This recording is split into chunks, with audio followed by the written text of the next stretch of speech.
আসসালামু আলাইকুম। যতটুকু জানি রমজান মাস হচ্ছে সংযমের মাস, পরিশুদ্ধির মাস, একটা পবিত্র মাস। আর এই মাসে মানুষ যত বেশি পারবে তাদের সব, তাদের পুণ্য, তাদের নেকি এগুলো কামাই করে নেবে। কিন্তু বাংলাদেশের কিছু ব্যবসায়ীদের কাছে এই মাসটা হচ্ছে সোনার খনি। কেমনে আমি একটু বলি। গতকালকে বাজারে যখন গেলাম রোজার বাজার করার জন্য, 5 লিটার সয়াবিন তেল কোনো দোকানে পাইলাম না ভাই। আমি প্রায় 8টা থেকে 9টা দোকান ঘুরলাম, কোনো দোকানে সয়াবিন তেল 5 লিটারের পেলাম না।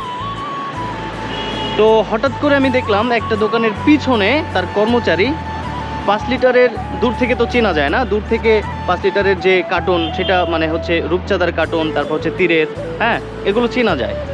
তো আমি দেখতে পারলাম যে অনেক দূর থেকে এই কর্মচারীটা সাইড করে রাখছে, ওগুলো গুছাচ্ছে আর কি। তো আমি বললাম যে ওখানে তো তেল আছে, আপনি আমাকে তেল দিচ্ছেন না কেন? তো সে আমাকে বলতেছে যে তেল নিতে গেলে তার কাছ থেকে আমার আটা নিতে হবে, তারপর হচ্ছে আরও কি চা পাতি আরও কি বললো, এগুলো আমাকে নিতে হবে। কিন্তু আমার তো এগুলোর দরকার ছিল না। আমি রোজার মাস, আমি রুটি কেন খাবে? আমি তো সেহরি করবো আর হচ্ছে ইফতার করবো, তাই না? তারা এই যে একসাথে যে সিন্ডিকেট তৈরি করছে, প্রায় 8 থেকে 10টা দোকান, যদি আমি সেখানে 100টা দোকান ঘুরতাম, মনে হয় সম্ভবত আমি 95টাতেই তেল পেতাম না, আমাকে দিত না, থাকলেও দিত না। অপর একটি দোকানে গিয়ে আমি যখন পেলাম, তিনি আমাকে প্রতি 5 লিটার বোতলে আমার কাছ থেকে 10 থেকে 15 টাকা বেশি যাচ্ছে, যেটা গায়ের রেট সর্বোচ্চ খুচরা মূল্য তার থেকেও বেশি যাচ্ছে। আসলে এর কারণটা কি? কারণটা হচ্ছে রমজান মাস ভাই। মানুষজনের এখন এই তেল লাগবেই, তারা রমজানের বাজার করবেই, হ্যাঁ। সুতরাং এই সময়টা প্রোডাক্ট থাকলেও তাদেরকে স্টক করতে হবে, শর্ট দেখায়া বেশি দামে বিক্রি করতে হবে, বেশি মুনাফা কামাইতে হবে, অনেক বেশি নেকি কামাই করতে হবে, পুণ্য কামাইতে হবে। তো এই জন্যই বললাম যে রমজান মাসটা হচ্ছে সাধারণ মানুষদের জন্য একটা পবিত্র মাস, মুসলমানদের জন্য একটা পুণ্যের মাস, পবিত্র মাস। বাট এই ব্যবসায়ীদেরকে, ওদের জন্য এটা হচ্ছে একটা সোনার হরিণ। এই মাসের চাইতে তাদের কাছে আর কোনো মাস প্রিয় না, কারণ এই মাসে তো ব্যবসা হয় ভাই। লেবু 200 টাকা হালি, আমার মাথা গরম হয়ে গেছে। আমি কিছুক্ষণ আগেই এই যে আমি দিয়ে দিচ্ছি এখানে একটা খবর দেখলাম, 200 টাকা হালি লেবু।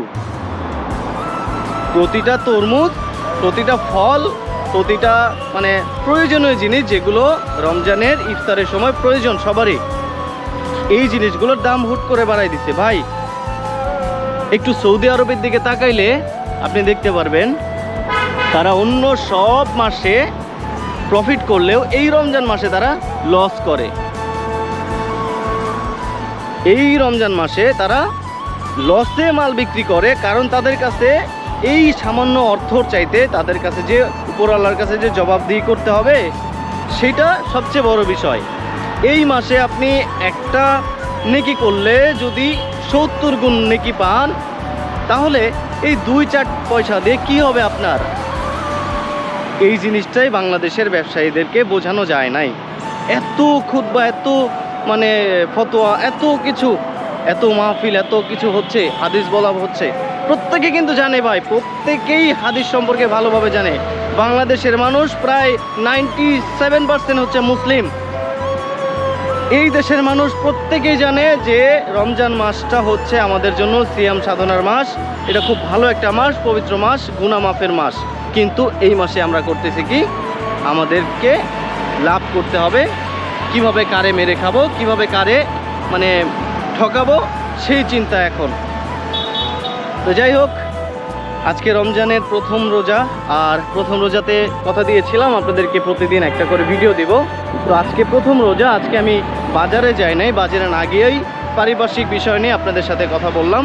ইনশাল্লাহ আগামীতে আমি আরও ডিপভাবে এই বিষয়গুলো নিয়ে তুলে আনবো। বাজারে কি হচ্ছে না হচ্ছে, সিন্ডিকেট কেমন।